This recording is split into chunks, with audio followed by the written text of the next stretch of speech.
le damos ningún espacio a la propia adaptabilidad y al propio proceso, capacidad de auto sanación y de aprendizaje, que es lo más importante. Es decir, ¿por qué tengo la enfermedad? ¿A dónde voy a ir? ¿Cómo estoy obstruyendo el propio proceso de la enfermedad? ¿Cómo mis hábitos nutren las fuerzas que están haciendo que la enfermedad se hiperbolice todavía más y no esté dándome lo que a lo mejor me tenía que dar?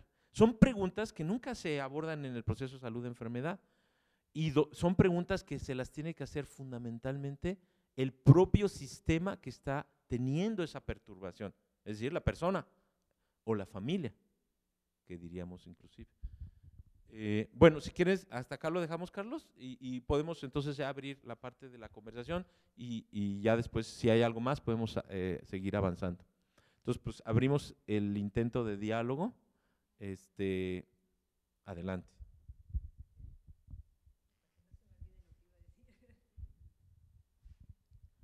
Bueno, lo que decías de la cuestión de la enfermedad cuando no la dejamos fluir, yo estoy muy de acuerdo porque un ejemplo muy sencillo es cuando tenemos mucho que hacer y no nos podemos enfermar porque tenemos que seguir y no nos puede dar un catarrito porque tenemos que seguir con nuestra vida y todo, ¿no? Pero si ese catarrito no lo dejamos que fluya, al rato se vuelve en una neumonía o ¿no? O en una enfermedad ya más crónica. Entonces, bueno, yo trabajo un poco también cuestiones emocionales en mi terapia y eso pasa cuando empiezo a desbloquear emociones, empiezan a toser, empiezan a echar flemas, al otro día les da una enfermedad, pero no es porque se hayan enfermado a causa de la terapia, digamos, sino porque tienen esa enfermedad ahí, ¿cómo se llama? Lo único que hace es que el cuerpo lo desbloquea y la deja fluir. Es lo que nos pasa a nosotros, no dejamos fluir ese tipo de enfermedades y luego se convierten en cosas aún más peligrosas que pueden llegar a ser crónicas o incluso, bueno, el cáncer en sí son emociones y son enfermedades encapsuladas, son cosas que pudiendo haber tenido un tratamiento sencillo por no quererlo ¿cómo se llama? Expresar o tratar o enfrentar, ¿no? Decir, yo tengo este problema tanto emocional como físico, como fisiológico, lo guardamos, lo guardamos, lo guardamos porque no tengo tiempo para eso y no tengo tiempo para eso y no tengo tiempo hasta que resulta en esas enfermedades, la enfermedad del siglo XXI que es el cáncer, pero es por eso, porque no le damos permiso al cuerpo de expresar qué es lo que necesita, ¿no? Y por eso la enfermedad como camino, ¿no? O sea, una enfermedad que tenemos ahí también nos ayuda a pararnos y decir, bueno, ¿qué está pasando? ¿Qué estoy haciendo que no está correcto? ¿No? ¿Qué necesito hacer para seguir mi camino? ¿No? Entonces, por eso también la enfermedad es, yo más que enfermedad como camino, enfermedad como parte del camino, ¿no? Bueno, eso era lo que quería decir. Y bueno, también otra cosa que me vino a la mente, de lo del efecto mariposas, me vino, no sé, todos han visto la película de Volver al Futuro. No es como es muy claro, ¿no? O sea, como el cambiar, como una cosa que había pasado, cambias eso y te cambia absolutamente todo, ¿no? Una pequeña, como es un pequeño, una pequeña acción, ¿no? Por ejemplo, nosotros decimos, híjole, si no me hubiera cruzado en ese momento la calle, no me hubieran atropellado, no estaría, ¿no? Por decir una cosa. Pero pues, así es, ¿no? Y todo es un aprendizaje para nuestra vida, ¿no? Bueno.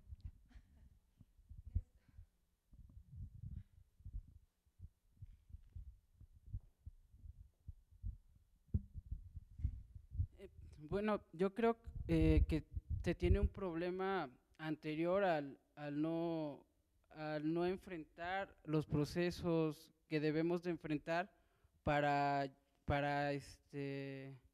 contender con la enfermedad y adquirir un nuevo equilibrio. Más bien nuestra vida diaria, el sistema, etcétera, no nos da la oportunidad de darnos cuenta de los procesos que tenemos que enfrentar. Entonces no llegamos ni a donde, bueno, desde mi perspectiva, muchas personas no llegan ni a darse cuenta que están enfermos por algo, ¿no? Solamente se quieren quitar eso con una pastilla, con una cirugía, no sé, ¿no? Y ahí es donde radica realmente el problema.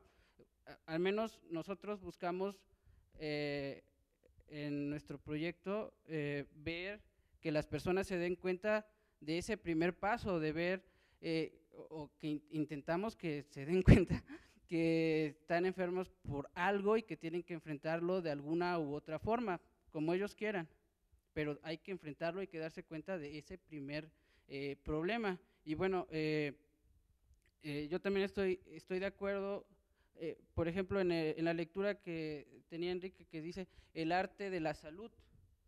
Bueno, sí, hay un arte de la salud, pero también para llegar a la patología tenemos que ser artistas, porque cómo descomponemos todo, cómo desequilibramos todo para llegar a la patología.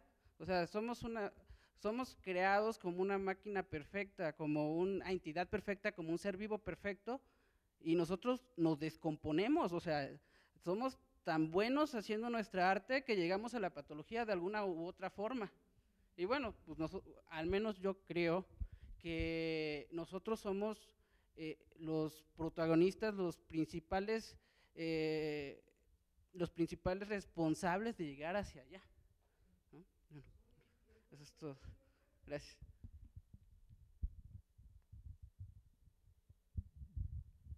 Me remite esto a la homeopatía, que dice que no hay enfermedades, sino hay enfermos.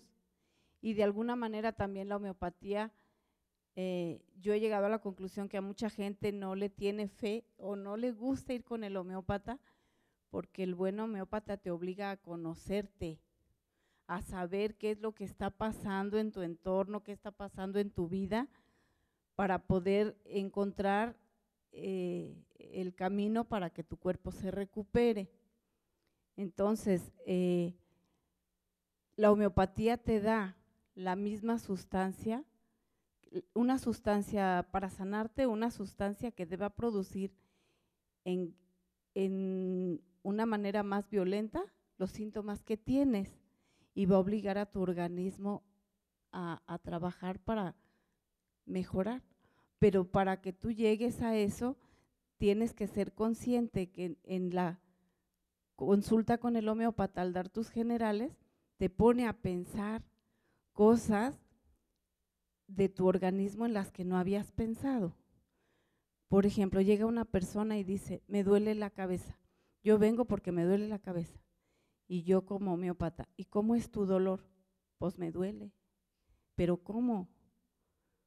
Te punza, te arde, se te mejora si te aprietas, se te mejora si te pones agua fría en las orejas, o si te metes los dedos gordos en agua con hielo, y te quedas así como, este está loco, a mí me duele la cabeza.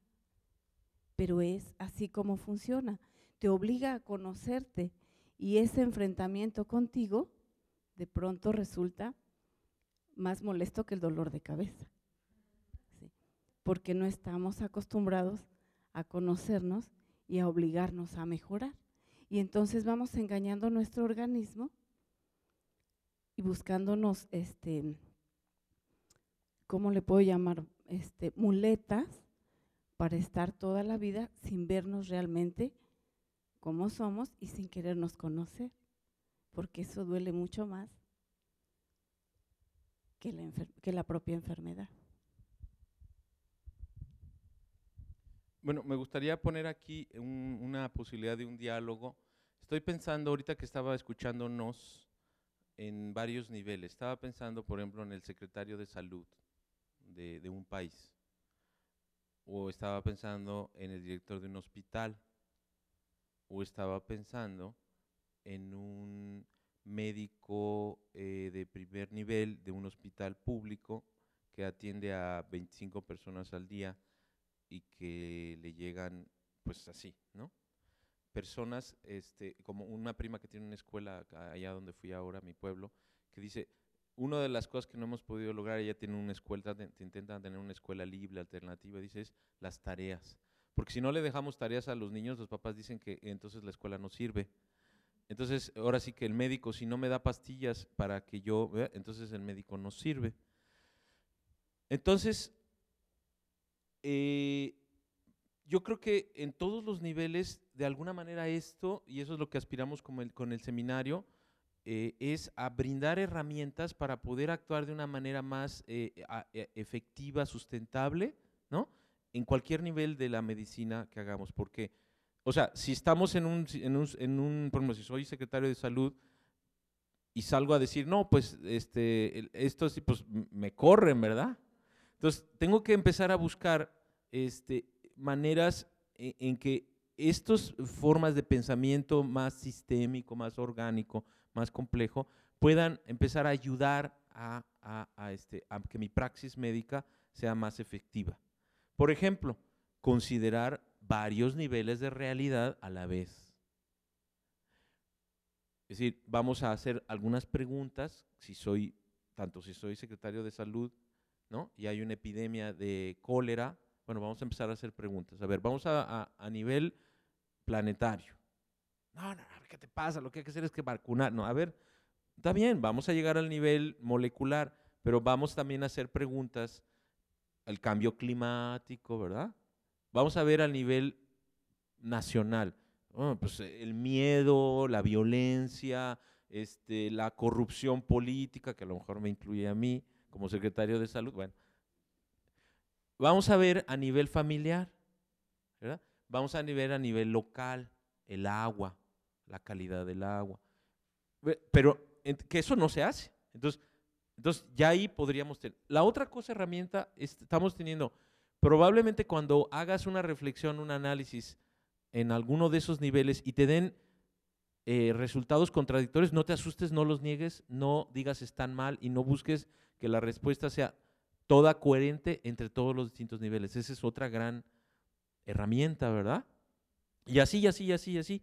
Podemos tener herramientas que nos pueden servir para enfrentar nuestras situaciones complejas y complicadas en las que estamos interactuando. Ahora, en el nivel que yo creo que sería el más importante, porque finalmente pues es el que cada uno de nosotros nos interesa, que es en el nivel concreto, ¿no? De la persona, cuando estamos actuando con un paciente, con una persona.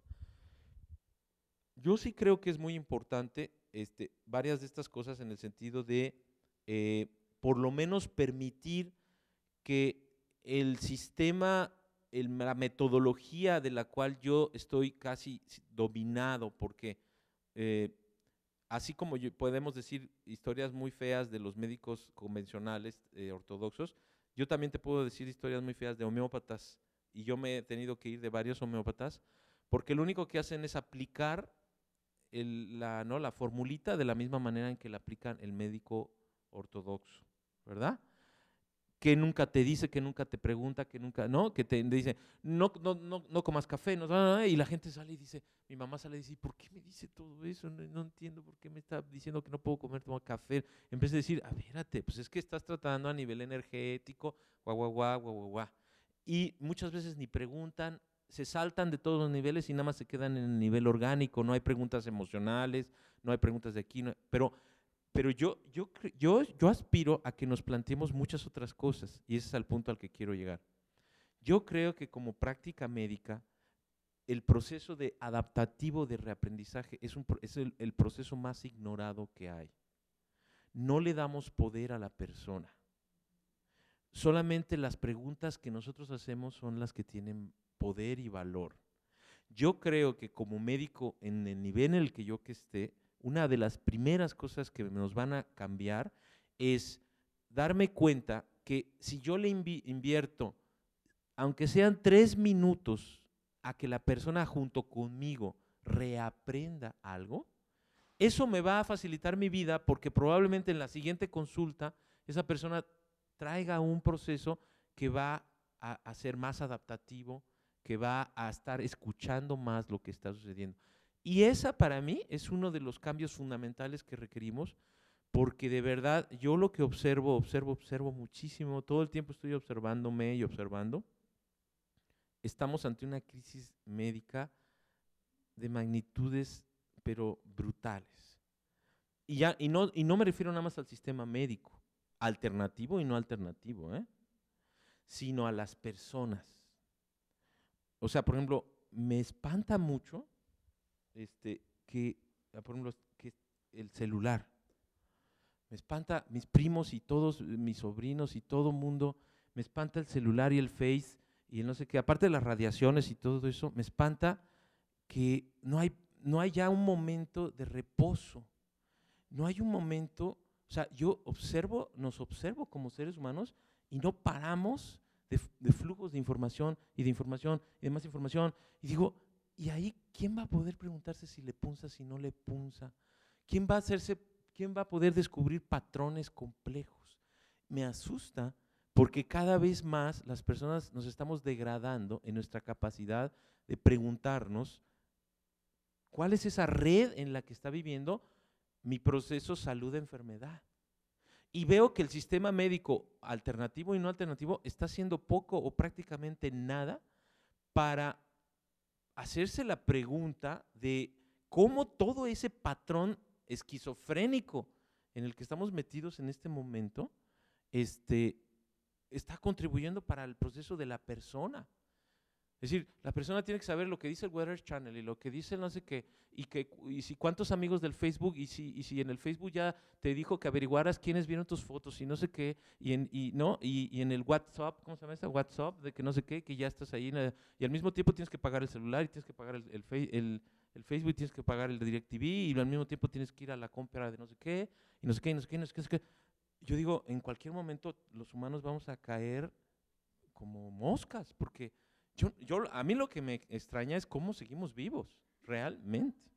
O sea, entonces, lo que quiero decir es, yo creo que que al mismo tiempo de habilidades para resolver los problemas concretos, como médicos, como profesionales de la salud, tendríamos que empezar a trabajar en un proceso de reaprendizaje para ver cómo empezamos a transformar ese proceso en el que estamos metidos como humanidad, y que verdaderamente a mí me espanta ver, y a eso le agregamos los antihistamínicos y las vacunas y los colorantes y digo, bueno, ¿cómo vamos a contender con eso?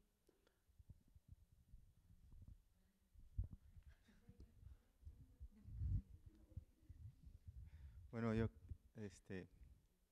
ahorita que estaban hablando, estaba identificando algunas cuestiones comunes para todo lo que estábamos platicando y hablaron del proceso de salud-enfermedad, y en uno de los libros que seguramente todos hemos leído, bueno, los que nos dedicamos a la medicina y a lo mejor otros también, y a lo mejor de alguna forma lo han leído diferente, pero es algo análogo. El proceso de salud-enfermedad se llama así porque se tuvo que facilitar. Es como si viéramos una línea en el horizonte y abajo están los que están sanos y arriba los que están enfermos. Pero no significa que los que están sanos no tengan probablemente él o los agentes o todo lo que interacciona para migrar hacia el otro lado. No significa eso. Solo significa que todavía no puede ser calificado o detectado por cualquiera como que está enfermo. Esos son los niveles de Leber y Clark. Hace mucho tiempo lo hicieron, pero ahora se ignora. Lo hicieron porque no había forma de curar esa enfermedad. Creo que fue la de la sífilis. Entonces, entraba el factor y algunos pacientes nunca presentaban nada que pudiera calificarse como enfermedad, pero sí habían estado en contacto. Y otros sí presentaban algo que parecía de la enfermedad y de pronto ya no lo tenían. Y otros pasaba un tiempo y parecía que no estaban enfermos y de pronto sí lo tenían. O sea que en un mismo paciente no podíamos decir que estaba enfermo, pero tampoco podíamos decir que estaba sano.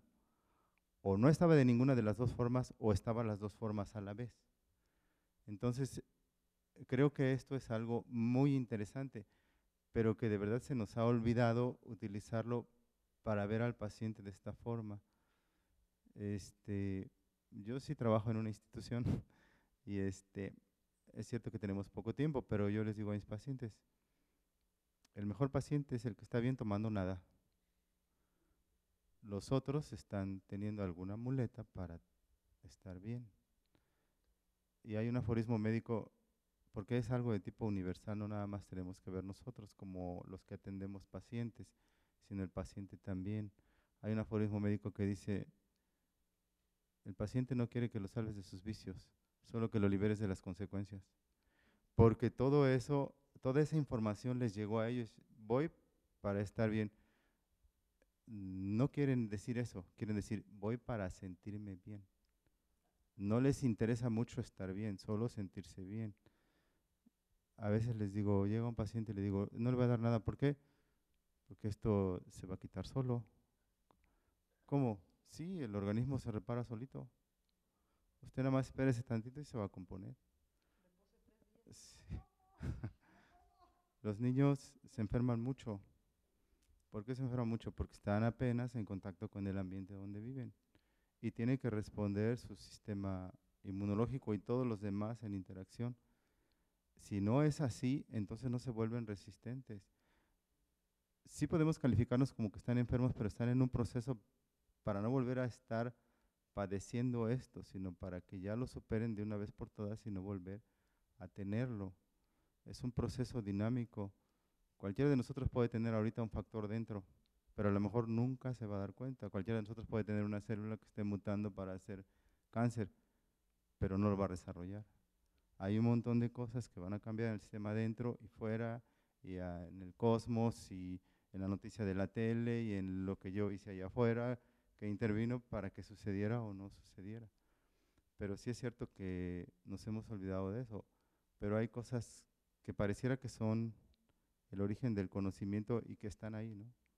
Me parece muy interesante y que está incluido con los niveles en que uno ve las cosas así, pero sí es cierto que en medicina uno debe pensar, ¿está o no está enfermo? ¿O está las dos cosas? ¿Está sano y enfermo? ¿O no está ninguna de las dos cosas? Sí podemos pensar así.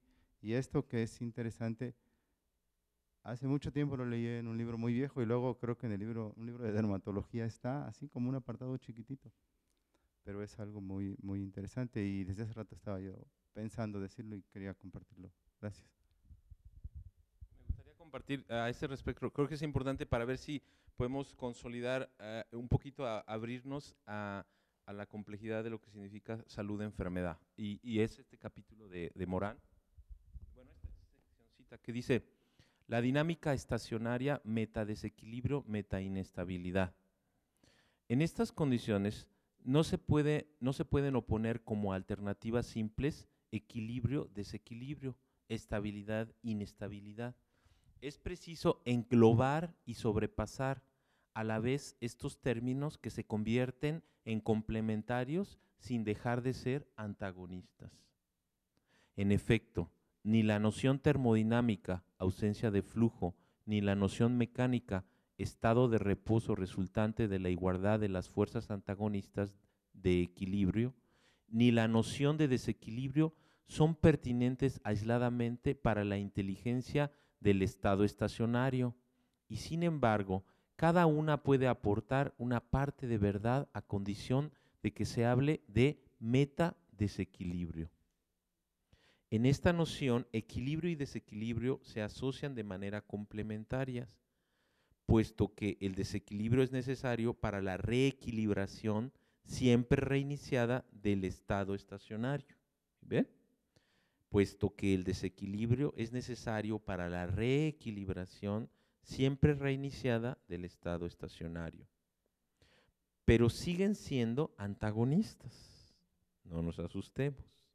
La idea de metadesequilibrio es una idea activa, es la de desequilibración, reequilibración. Desequilibrio compensado o recuperado, la dinámica de reequilibración.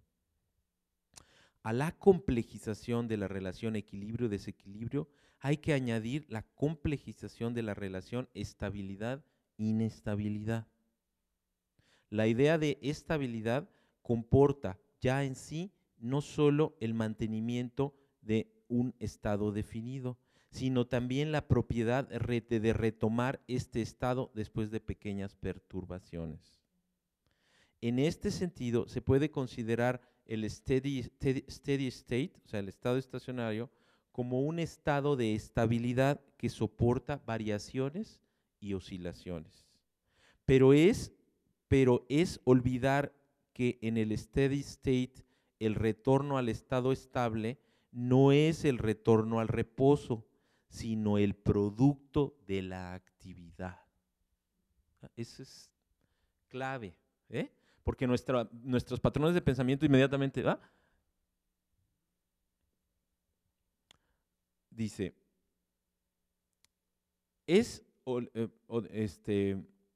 otra vez, es olvidar sobre todo que el steady state comporta la inestabilidad como virtud original. Lo hemos visto, el desequilibrio y la inestabilidad son genésicos, o sea, son generadores.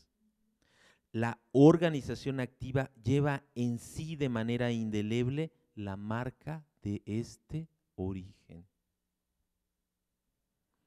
Ha nacido de las turbulencias, choques, rupturas y antagonismos. En este sentido, yo una vez me puse a investigar lo que es irritación, temperatura, en sus raíces originales, como eran entendido en sus raíces griegas, y es muy interesante porque nada que ver con lo que hemos visto. Al contrario, son precisamente estados que sirven para reacomodo, para transformación. Bueno, este rasgo genésico se ha convertido en genérico. Los soles, los remolinos, los torbellinos contienen en sí el afrontamiento del que han nacido. En su origen, en su existencia, en su permanencia, los estados estacionarios de los seres máquinas llevan en sí como factor fundamental de su orden y de su organización un factor fundamental de desorden y de desorganización.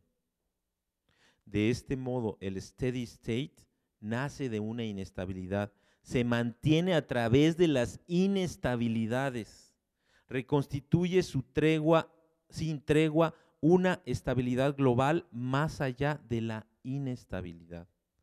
Hubiéramos podido hablar de metaestabilidad si el término no hubiera ya sido empleado por los físicos. La idea de ultraestabilidad de Ashby, propuesta para expresar la propiedad de un sistema de mantener su estabilidad en unas condiciones de estrés que normalmente deberían suprimirla, aquí sería integrable pero insuficiente. Es necesario una noción que indique que la estabilidad nueva ya no es una verdadera inestabilidad ni una verdadera estabilidad. De ahí la idea que yo sugiero de meta-inestabilidad, que se integra en la idea de dinamismo estacionario. Fíjense, nota, así la organización reequilibradora, reestabilizadora, reacciona sin cesar ante las perturbaciones que sobrevienen del exterior, variaciones en los flujos, las fuerzas, las presiones, y del interior, tendencia a la dispersión y a la desintegración. Y su reacción se manifiesta en pequeñas fluctuaciones que a la vez expresan desviación y corrigen, vuelta a la norma, las perturbaciones sufridas. Lo que aquí se ha dicho vale a fortiori para el ser vivo, en el que más allá del equilibrio y del desequilibrio, de la estabilidad y de la inestabilidad, se efectúan la unidad del ser y del movimiento en estado seguro y frágil, constante y fluctuante, la vida. Así pues, para concebir toda organización activa, toda máquina natural, hay que emparejar de forma central las ideas de equilibrio y de desequilibrio, de estabilidad e inestabilidad, de dinamismo y constancia. Pero este emparejamiento debe ser concebido como buclaje, es decir, relación recursiva en términos que forman un circuito donde lo que es generado genera a su vez lo que le genera. Nadie lo dice tan hermoso y tan, ¿no?, como Morán.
Todo lo que escuché me llevó a una reflexión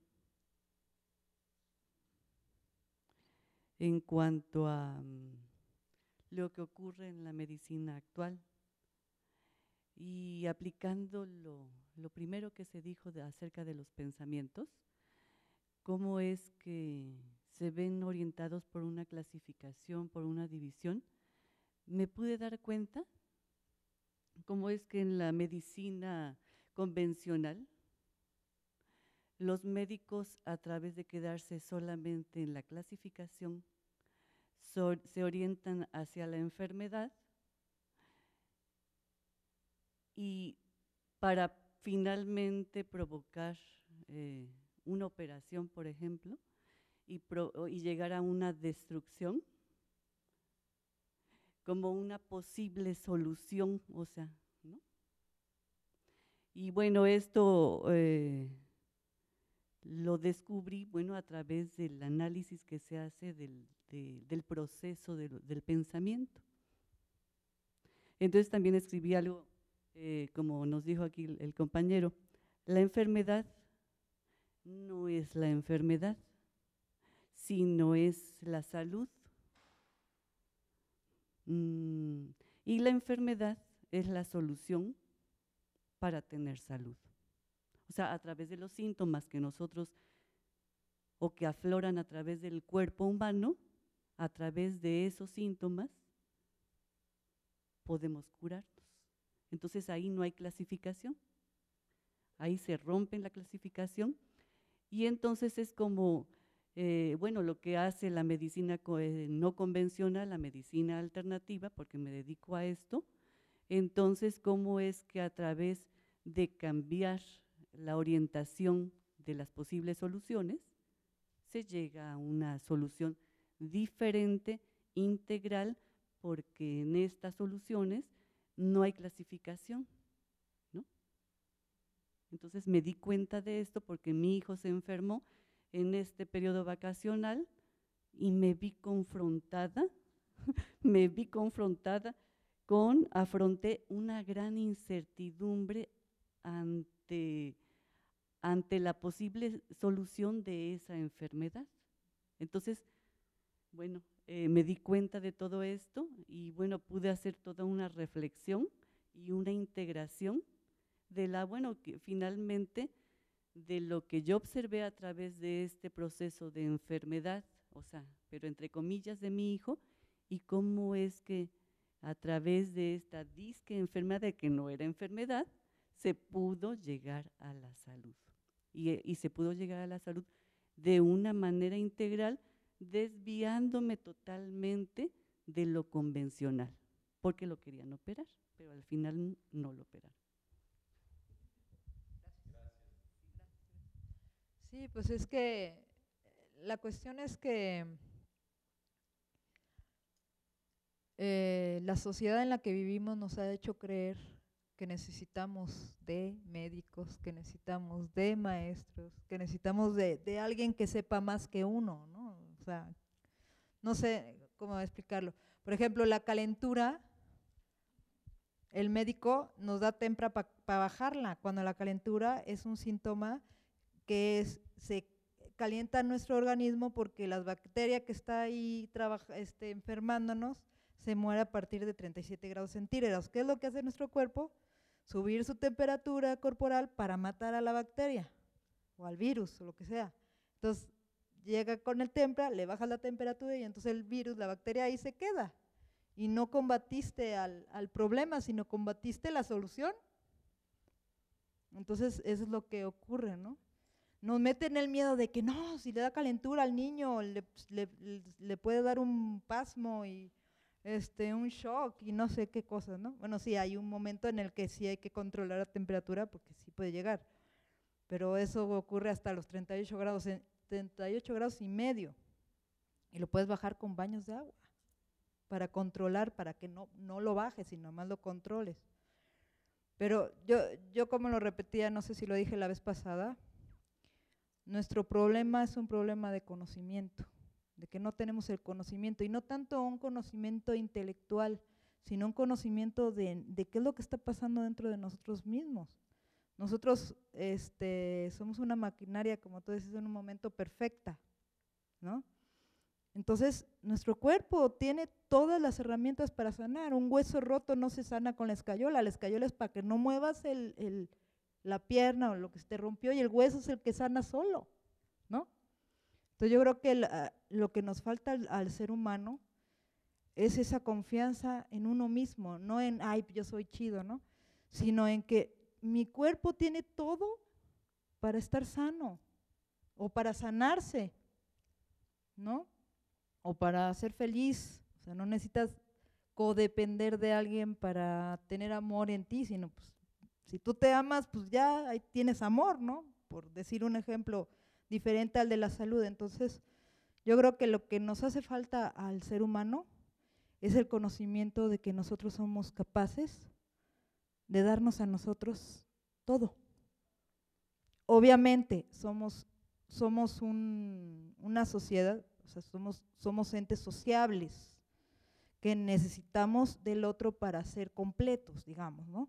Pero también podemos darnos a nosotros e incluso darle al otro lo que al otro le hace falta. No necesitamos a fuerza de un médico o de alguien que esté arriba de nosotros, porque también pensamos en que hay gente arriba de nosotros y todos somos iguales, venimos al mundo iguales, ¿no? Y es la falta de conocimiento. O sea, un médico, la diferencia que tiene contigo es que tú no sabes y él sí ciertas cosas, ¿no? Entonces yo creo que el que está más consciente de uno mismo, yo por ejemplo, yo oigo a un médico y mira, con todo respeto, pues digo, pues no, porque yo sé esto, ¿no?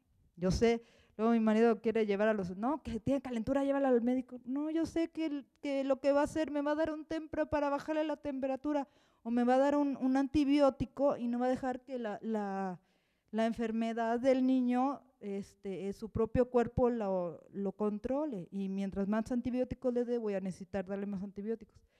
Y hasta que, bueno, ya gana él y va y le recetan antibióticos y tempra. Le digo, pues, no me hace falta ser médico para eso, porque…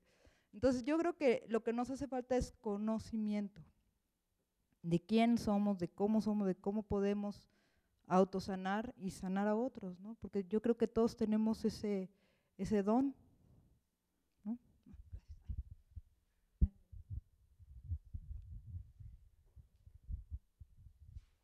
Lo que observo es que hay una nueva visión desde dónde ver la medicina, desde dónde ver el cuerpo, desde dónde ver la salud, desde dónde ver la enfermedad. Bueno, no sé si sea nuevo o no, pero ahí es una visión distinta a este pensamiento mecanicista, cartesiano, y sobre todo una visión que objetiviza demasiado a la persona. Curiosamente, ahora que estaban comentando, bueno, ¿quién es mejor que los médicos para concebir al cuerpo como un sistema? Y es una paradoja, ¿no? Vamos, a mí me encanta platicar con los médicos porque la visión que yo tenía de ellos es que precisamente veían al cuerpo como un sistema, como un todo, ¿no? Y hoy, por supuesto, con el desarrollo del conocimiento científico, la hiperespecialización en el campo de la medicina ha parcializado la visión de algunos de ellos, ¿no? Los hiperespecializa tanto que ven el órgano, ¿no? En ese sentido, ¿no? Y me gusta mucho platicar con ellos, al igual que los informáticos, porque los informáticos también tienen esta noción de sistema. Y igual los biólogos, ¿no? Tienen esta concepción grande de sistema. En el caso de los médicos, en lo particular, esta hiperespecialización nos ha llevado a concretarse en zonas específicas del cuerpo, y ahora lo que alguna ocasión comentaba, que bueno, lo ven sistémicamente asistémico, o sea, es desconectado de lo demás. Me gusta mucho el comentario que haces desde hace rato, lo quería puntualizar en el sentido de que sí, efectivamente, hacer preguntas en diferentes niveles de realidad me parece fundamental, o sea, no solo en el ámbito de lo orgánico, ¿no? Sino de lo social, de lo psíquico, de lo económico, de lo educativo. Yo creo que ese es algo fundamental en esta noción de sistema complejo, de sistema abierto, de sistema dinámico. Porque creo que esta visión hiperespecializada de la medicina, que solamente se concentra en algunas áreas específicas del cuerpo, se descontextualizó ya no solo de todo el cuerpo, sino incluso también del ambiente, ¿no? Entonces, sí me interesa mucho destacar este comentario que hacías, porque me parece fundamental recobrarlo, no solo en el campo de la medicina, sino también de otras áreas, ¿no? Hacerse preguntas en distintos ámbitos. Me parece que se abona a la idea de hacer sistema también, de contribuir a una forma más holística, ¿no? A una comprensión más de la totalidad, quizás, ¿no? Por supuesto que, insisto, tiene que ver más con una visión, y la visión que prevalece, pues es esta visión fragmentada, parcializada, y sobre todo, pues es una visión que predomina y que seguirá predominando mientras las industrias farmacéuticas estén haciendo lo suyo, ¿no? En algún sentido. Y me encanta cuando podemos ver, insisto, la enfermedad como una forma de autoorganización del propio sistema, pero al mismo tiempo, pues en toda la complejidad, ¿no? En sus distintos sistemas, ¿no? Y realmente, reitero, me agradó mucho lo que comentaste de hacer esas preguntas en distintos niveles, y aunque sean contradictorias las respuestas, ¿no? Yo creo que eso es la riqueza de la complejidad. Gracias. Para terminar, voy a leer esta parte de Prigonine. Es importante porque Ilia Prigonine, premio Nobel, uno de los pocos que tuvo 2 premios Nobel.